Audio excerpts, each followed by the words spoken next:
Aku tak bisa memikirkan tahun-tahun itu tanpa kengerian, perasaan muak sekaligus kepiluan. Aku telah membunuh banyak lelaki dalam perang dan menantang berduel banyak lelaki untuk membunuh mereka. Aku kalah dalam permainan kartu, memeras tenaga para petani, menjatuhkan mereka ke dalam hukuman, hidup bebas, dan menipu orang-orang. Aku menipu, merampok, berzinah, mabuk-mabukan, membunuh, dan lainnya. Tak ada kejahatan yang tak kulakukan. Terhadap semua itu, orang-orang memuji perilakuku, dan mereka yang sezamanku dianggap dan menganggapku sebagai orang termasuk bermoral.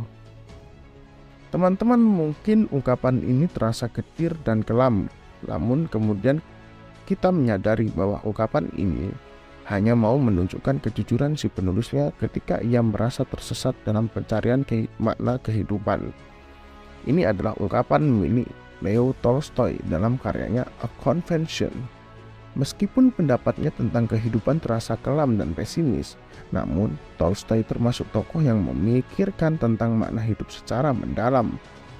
Makna hidup adalah gagasan utama yang ia tuangkan dalam karyanya.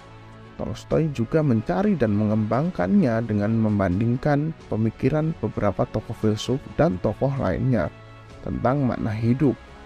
Salah satunya ialah Schopenhauer dan Immanuel Kant, bahkan Raja Salomo dalam kitab pengkhotbah yang dipercaya ditulis olehnya. Pemikiran para tokoh tersebut diungkapkannya juga dengan cara yang apik dalam A Confession, sehingga kita yang membacanya langsung dapat melihat perbandingan pemikiran-pemikiran tersebut tentang gagasan yang sama, yakni makna hidup. Hidup sezaman dengan Nietzsche, Tolstoy juga mengungkapkan kritiknya terhadap agama serta keyakinan tradisional tentang Tuhan. Kalau Nietzsche mengkritik iman Protestan karena ia dilahirkan di Jerman yang dominan Protestan, sedangkan Tolstoy mengkritik gereja Ortodoks yang menjadi agama dominan di Rusia yang juga dianut olehnya. Dalam karya yang sama ini, Tolstoy juga mengungkapkan bahwa meskipun ia tidak ingin bertikai dengan para iman dan penganut iman Ortodoks, ia tidak dapat menerima keyakinan mereka sebab bagi Tolstoy apa yang mereka bagikan sebagai keyakinan mereka tak menjelaskan makna kehidupan namun sebaliknya mengaburkannya. Tolstoy menemukan perangkap-perangkap tradisional dari agama yang terorganisir yang tak menyenangkan. Ia merasa terpukul oleh sakramen-sakramen, misa-misa gereja, puasa, serta adorasi terhadap berbagai relik dan ikon. Lebih-lebih, ide-ide radikal dari Barat telah menjebol kalangan intelektual Rusia, mengikis dukungan terhadap agama yang mapan dan mendesakkan perkembangan humanisme ateistis. Tak satupun memuaskannya. Dia ke kedalaman depresinya, Tolstoy menemukan bahwa ia tak bisa hidup tanpa tujuan yang lebih tinggi. Cerita dimulai dengan dongeng timur tentang naga di dalam sumur. Seorang pria dikejar oleh seekor binatang buas ke dalam sumur yang pada dasarnya adalah seekor naga. Pria itu menempel pada dahan yang digerogoti oleh dua tikus, satu hitam dan satunya putih. Eksekusi siang dan malam dan perjalanan waktu yang tiada henti. Pria itu mampu menjilat dua tetes madu. Cerita ini mewakili cinta Tolstoy pada keluarga dan tulisannya. Tetapi karena kematian tidak dapat dihindari, dia tak lagi menganggap madu itu manis. Tolstoy selanjutnya menggambarkan 4 kemungkinan sikap terhadap dilema ini. Yang pertama adalah ketidaktahuan. Jika seseorang tidak menyadari fakta bahwa kematian sedang mendekat, kehidupan menjadi dapat ditanggung. Masalah ini baginya secara pribadi adalah bahwa dia tidak bodoh. Setelah menyadari kenyataan kematian, tidak ada jalan kembali. Kemungkinan kedua adalah apa yang digambarkan Tolstoy sebagai Epikureanism, menyadari sepenuhnya bahwa hidup ini fana. Seseorang dapat menikmati waktu yang dimilikinya. Masalah Tolstoy dengan ini pada dasarnya adalah moral. Dia menyatakan bahwa Epikureanism dapat bekerja dengan baik dan baik untuk minoritas yang mampu menjalani kehidupan yang baik.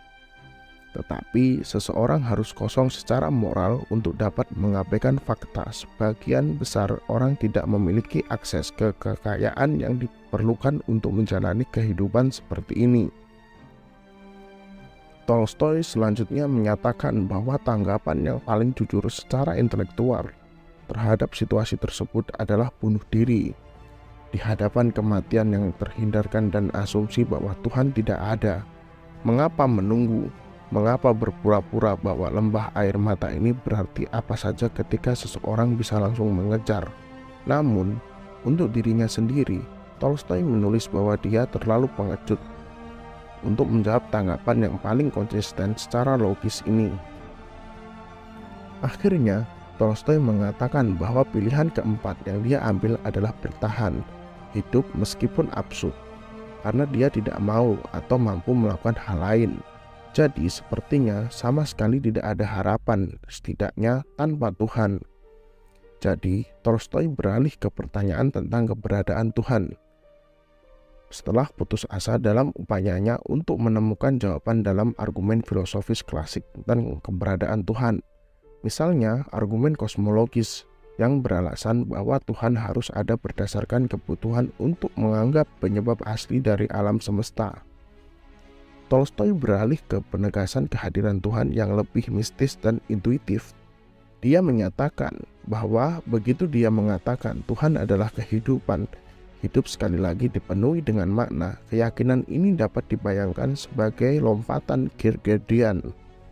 Tetapi Tolstoy tampaknya menggambarkan pendekatan yang lebih timur tentang apa itu Tuhan. Identifikasi Tuhan dengan kehidupan dipertunjukkan metafisika yang lebih monistik atau panenteistik, karakteristik agama-agama timur, dan inilah mengapa argumentasi rasional pada akhirnya gagal untuk menetapkan keberadaan Tuhan. Judul asli Tolstoy untuk karya ini menunjukkan hal yang sama, dan pertobatan pribadinya disarankan oleh sebuah epilog yang menggambarkan mimpi yang dialaminya beberapa saat setelah menyelesaikan isi teks, yang menyatakan bahwa dia telah mengalami transformasi pribadi dan spiritual yang radikal.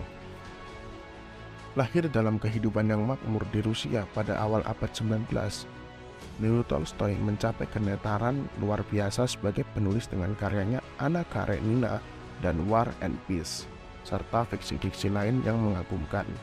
Meski sukses sebagai penulis, ia mengalami krisis usia pertengahan yang sangat menekan, yang menyeretnya ke ambang bunuh diri.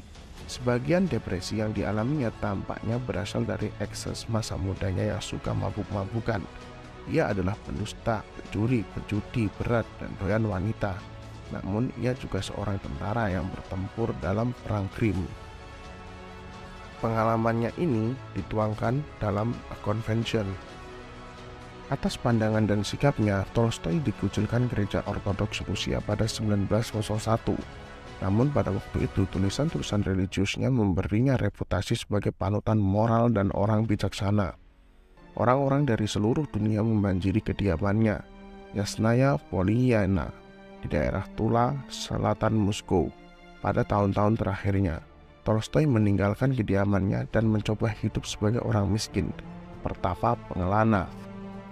Bagaimanapun, nilai pokok dari A Convention terletak pada kisah paling jujur, tak tanggung-tanggung, dan inspirasional tentang pencarian seorang lelaki atas kedamaian batin. Buku ini beredar pertama kali pada 1882, diterjemahkan di sini oleh Ainemer Maude, seorang penerjemah yang dihormati dan teman dekat Tolstoy. Buku ini menyuguhkan pandangan personal mendalam dari tangan pertama tentang pergolakan spiritual Tolstoy. Langkah-langkah salahnya, perasaan was-was, tahun-tahun keraguan, keputusasaan, dan pencapaian akhir kepastian religius dan iman yang dalam. Penafsiran literalnya atas ajaran etis Yesus yang berpusat pada khotbah di bukit menyebabkan dia menjadi anarkis dan pasifis Kristen yang gigih. Gagasannya tentang perlawanan tanpa kekerasan yang diekspresikan dalam karya-karya seperti The Kingdom of God is Within You berdampak besar pada tokoh-tokoh penting abad ke-20 seperti Mahatma Gandhi dan Martin Luther King Jr. Dia juga menjadi penganjur Georgisme yang berdedikasi. Filosofi ekonomi Henry George yang dia masukkan ke dalam tulisannya, khususnya Resurrection. Tolstoy meninggal pada 20 November 1910 pada usia 82 tahun. Tepat sebelum kematiannya, kesehatannya menjadi perhatian keluarganya yang merawatnya setiap hari. Di hari-hari terakhirnya, dia berbicara dan menulis tentang kematian, meninggalkan gaya hidup aristokratnya. Dia meninggalkan rumah pada suatu malam musim dingin. Kepergiannya yang diam-diam merupakan upaya nyata untuk melarikan diri dari omelan istrinya. Dia berbicara menentang banyak ajarannya, dan dalam beberapa tahun terakhir menjadi iri atas perhatiannya pada murid Tolstoyan. Tolstoy meninggal karena radang paru-paru di stasiun kereta api Astapovo. Setelah perjalanan kereta api sehari ke selatan, kepala stasiun membawa Tolstoy ke apartemennya, dan dokter pribadinya datang dan memberinya suntikan morfin dan kapur barus. Polisi berusaha membatasi akses ke prosesi pemakamannya, tetapi ribuan petani berbaris di jalan. Namun, beberapa terdengar mengatakan bahwa selain mengakui bahwa seorang bangsawan telah meninggal, mereka hanya tahu sedikit tentang Tolstoy. Menurut beberapa sumber, Tolstoy menghabiskan jam-jam terakhir hidupnya untuk mengkhotbahkan cinta, non-kekerasan, dan Georgisme kepada sesama penumpang di kereta. Karya-karyanya menunjukkan bahwa Tolstoy masih abadi, masih ada. Tolstoy hidup dengan karya-karyanya. Maka, dengan ini kami mengharapkan kritik atas konten ini. Sekiranya ada kurangnya, bisa menambahkan komentar. Dan untuk membantu agar konten ini terus berlanjut, teman-teman bisa membantu untuk mengklik tombol subscribe, like, dan juga share ke teman-teman lainnya. Terima kasih, sekian. Semoga bermanfaat dan sampai jumpa kembali di konten-konten berikutnya.